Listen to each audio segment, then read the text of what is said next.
Hey YouTube, welcome back and happy Easter. Good news is the tomb is empty. He is risen. So happy Easter to everybody. Hope you're getting a chance to spend time with your family. Hope you had a chance to get by church if that's what you do. We actually did a sunrise bluegrass service, and it was it was a lot of fun. I mean, at 7 o'clock in the morning, hearing bluegrass is something. I think it's kind of like drinking scotch at about 7:30 in the morning. On a beer? 7 o'clock in the morning. Scotch? So trying to recap what we did this weekend, I'm going to go back and splice the videos in. Speaking of that, how do you like the shorter format? It's a lot easier to edit them. It's a lot easier to publish them. And according to the analytics, nobody sticks around more than about 5 minutes anyway. So I'm going to try to do some of these shorter format videos, trying to keep them in the 12 to 15 minute range. Hopefully folks will stick around longer. Anyway, this weekend, over the past 3 days, we removed the alternator and the bracket that I had showed you that was kind of full of oil. I'm starting to think that it might be coming from more PCV type stuff. I don't think it's the head gasket or anything like that. So I'm going to show you taking out the alternator. It's not a step-by-step. There's a lot of people out there that do much better videos than I do, so it's kind of a summary. And there's a spoiler alert, earmuffs if you want to be surprised. Forgot to disconnect the battery.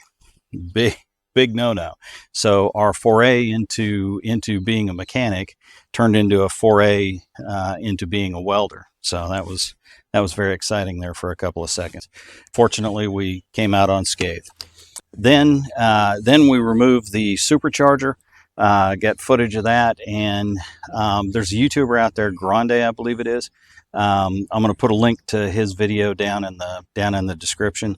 Thumbs up, Grande, if you're out there. Thumbs up, thank you. Really cut down the time there. When you take the top off, that's easy enough to kind of understand what's going on. But then you loosen more bolts, and all of a sudden there's just nothing happening. So he had a great short video. I think it was 13 minutes long or something. Kind of showed that, and it showed you only need like 2 connectors off the back. And so link to his video, and then I'll also show it in mine. Here you can see the bottom of the alternator. We're going to take these bolts off. There's also one on the top, and of course there's the electrical connections. It's too crowded in here to get my pudgy hands plus the camera up there, so I'll see you in a minute. All right, so here we are. We got the 2 bottom ones done, and then this one comes out the top, and it will come out the front. Now I'm taking it out the front / top.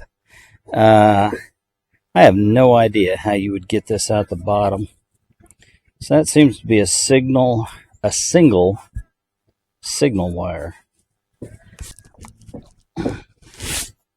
I've got some electrical connector pliers, but I have yet to see them work.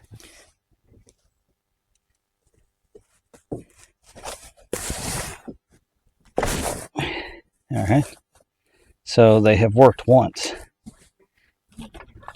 Just a single signal wire. Be able to look up and see what's going on. So what does that look like? Probably a 12 mil.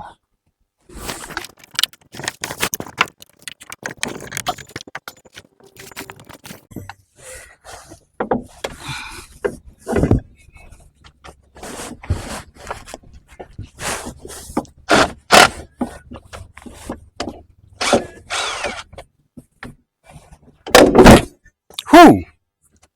So that's where we start learning about welding. Where'd it go?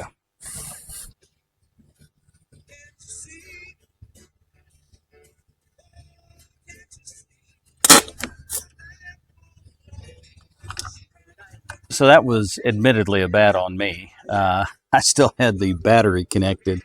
You can't get into the car. You can't get into the boot without it. And so I've had the power connected, and our job description went from mechanic to welder right there in a short amount of time. So we've got it disconnected now. We can find that lead, tape it up, and we should be good. So my bad, mea culpa. The whole reason for taking this all apart was to try to figure out where all this oil is coming from. We'll take a look. You can see some of it down there on the steering rack. It's just kind of everywhere. Gonna have to start cleaning things up and try to figure out where all this oil is coming from. Here's the bracket that goes in there. One up on top, two down below, and you can see that it was just full of oil. And then here is the back of the alternator. This is even after it's been cleaned up a little bit. Works fine. I mean, charges well, but just a little bit oily. So we'll get up under there another day and see what the deal with all the oil is. I can't tell if that's the head, where the head meets the block, or is that it doesn't look like the valve cover, so to me that would be the head, but I can't really believe that is leaking. So I think that might have been slung up. The other candidate would be this face cover. I've cleaned a bunch of it off, and the timing chain cover. I've cleaned a bunch of that off, and it looks nothing has dripped. It does have oil in it. It's full of oil, so I'm thinking I'm just going to keep cleaning and then come back and take a look and see if I see any drips. One question that I had for the greater community is, what is that? Can I stick my vacuum on there and do the oil change via vacuum? Because that would be handy now that I'm into that. All right, so we've kind of cleaned off the bottom. Now we're going to start on the supercharger. All right, so we've kind of blown some of the crap off. We're going to start pulling the supercharger apart. Hopefully you can hear me over the compressor. This has to come up. The coupler is actually kind of right back here at the back of the snout, and that being the pulley and the snout with the intake. So got to take this stuff off. Pretty much all the bolts all the way around have to be taken off, and the supercharger has to be at least lifted up in order to get to the bottom bolts of the snout and the intake. So we're going to do that, and I'll see you in a little bit. So we're going to take this fuel line off, and you can see that it rolls all the way across the top here and ends up going into this bank. So we're going to take all that off. Right now the battery is disconnected, but when I put it back together, or if I have to put the battery on to get the windows up, I leave the windows down when I'm messing with it, and the boot open. So I will, it looks like fuse 6 and relay 5. Got relay 5 right here. We'll just pull it out and pop it on its side. Fuse 6, and we're going to stick it over here by the auxiliary fuses. So that way we got, if we put the battery back on, hopefully it doesn't spray fuel everywhere, because we do have about 3/4 of a tank. Fuel rail was 15 mil, and these were all T30s on the fuel. A couple of 10 mils. There's more 10 mils. I think there's some 10 mils in the middle. But we're gonna start taking the supercharger up. We got the throttle body undone, and it may look a little nasty to you, but if you've ever opened up the intake on a diesel, man, this is like I'd eat off of this. That's the annoying little piece that I broke. Now I kind of know at least where it goes. After we get most of the bolts around the supercharger, we'll be back. The sun's made it to this side of the driveway, and and I'm getting hungry, so I'm gonna go in and get some lunch, maybe watch some Auburn Tiger baseball. We've got all the torques out of the supercharger. There's a bunch of stuff in the back there. I ended up taking out the I don't even know what to call it, the cabin air filter holder. It's not bad. It actually slides in. It's just two nuts. I think they're 13 mil. So two 13 mil nuts, and you have plenty of access to the back of the engine. Now that being said, I did drop a tiny little 8 mil. It's probably a 6 mil bolt, but an 8 mil head down in there. So I got to fish that out. I also dropped this nut down in there somewhere. After lunch, we'll crack the top of the supercharger. Looks like there's some RTV in here. I don't think this has RTV. I know OEM, the snout has RTV, but I don't know about this. So somebody was in here, but didn't necessarily do the best job in the world. Here's all the bolts for the supercharger. Did a little, since they're different lengths and all that. Just did a little diagram, stuck them in. Some 10 mil, those are fairly long, or they're probably 8 mil, but it's a 10 mil head. So I've got those. These are some brackets that came off the back of the supercharger. I don't know if you can see that or not, but here is the where the cabin air filter goes. It'll be a good chance to get in here and clean all that muck out. Colonel Reb makes a great workbench. Back after lunch and a little bit of Googling and YouTubing, and not real thrilled. This the top of the supercharger seems like it's RTV'd down, and they RTV'd the hell out of it. Watched a video where a guy did the same thing, took all the bolts out, and the little plastic things that go in here, he just grabbed those two and picked the whole thing up, came out like nothing. This one does not seem to want to budge. I'm going to have to see if I can find a crowbar or something and get some leverage up under there or something, but that is not real thrilled with that. Don't know why you would RTV something down when it has a gasket designed for it. So there wasn't a great way to do this.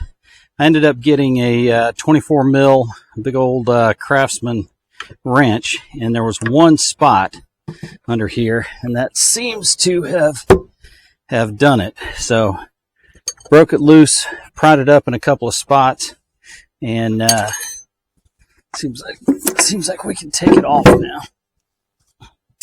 It is heavy. There we go. Oh, more coolant. So bringing you in here. We got the intake. Here's the screws themselves. No idea. There's some oil on those. Oil up here. So, and a lot of oil in there. I don't know if that's supposed to be there or not. I don't think so. I don't know superchargers, and so I'm gonna have to do some Googling. So we're gonna take these bolts out. I think they're 10 mils, and then pop the supercharger up, and with that we should be able to get the snout off. Here's the underside of the supercharger. There's some sort of a little electric, you can see some sort of a probe here. That wasn't connected to anything. There's an electrical connector, but there was nothing on it. So we'll have to see. Mystery continues. I don't know. I mean, there's, to me, it just seems like there's a lot of oil in here. Don't know anything about superchargers, so maybe that is normal. I mean, you certainly got all the cooling fins, but that is all, that's all water or coolant. It's not oil. Now with this, I don't even want to come close to dropping these suckers.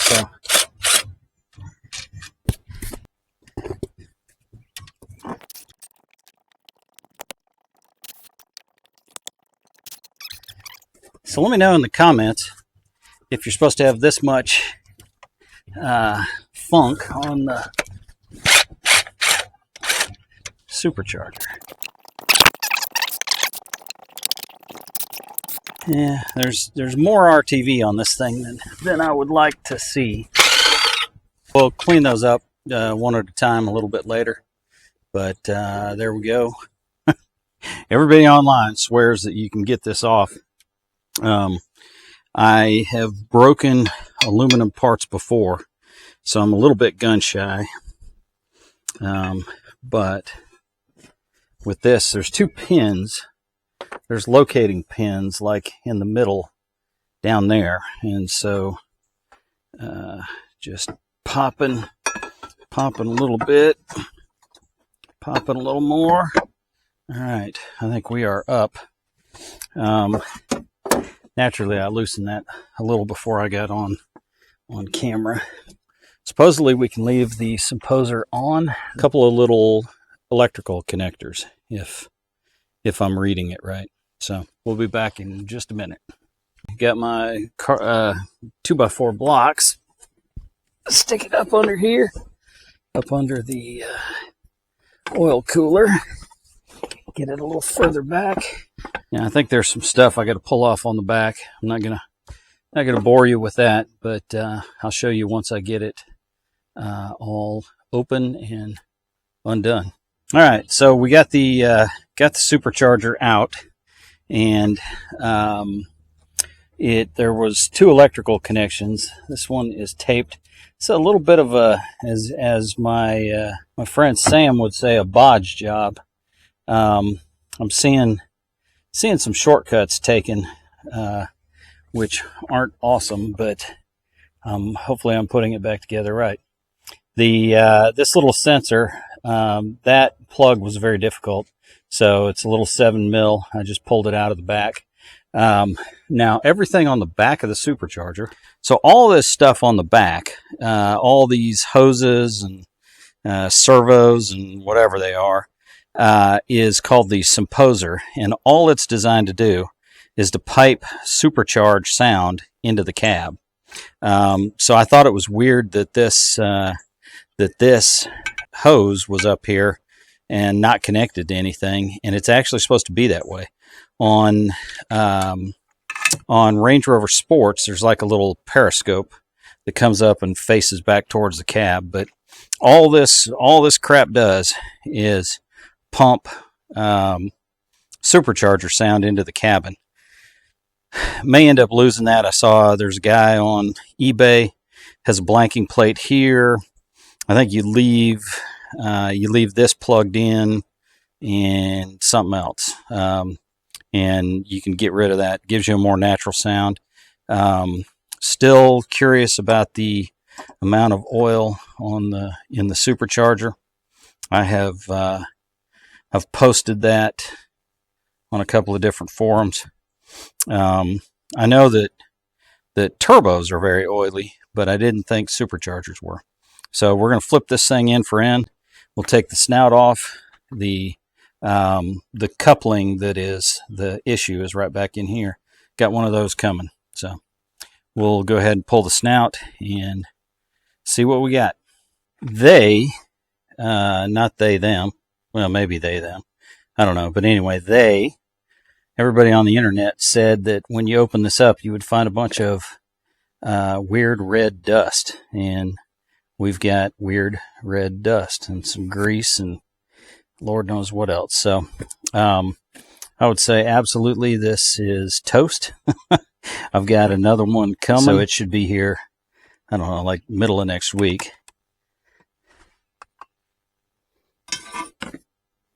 It's funny because all of them have writing on it. So every single one I've seen, 8/16 of 10. This is a 2011, so that's the original coupler. We're going to get this kind of cleaned up. It's about dinner time and Easter weekend, so I'm going to spend a little time with the family. Hopefully you enjoyed the videos of the alternator and the Supercharger. I'm going to bring you in and just kind of show you the current state of affairs. Obviously, Supercharger's gone. Over here is where the PCV valves are, the 2 round discs. Got parts coming for those. Might be a couple weeks, so we're kind of on hold. Alternator's gone. Belts are off. 2 million cooling hoses are off. And so we've got a little time before we're going to have to move on to the next step. So I think that's about it for this one. We've got a couple of weeks worth of waiting on parts. Going to button this up and make it a little more waterproof, and then wait on parts to get here. So keep checking back. If you're enjoying these, hit the subscribe button. Please hit the like button. Love comments. So anytime you leave a comment, I answer all of them. I appreciate all of them. And I've got a couple people that comment on every one, and I love those guys. It lets me know that somebody's watching it anyway. My time's up. Thank you for yours. Keep checking back. We'll see you on the next one, YouTube.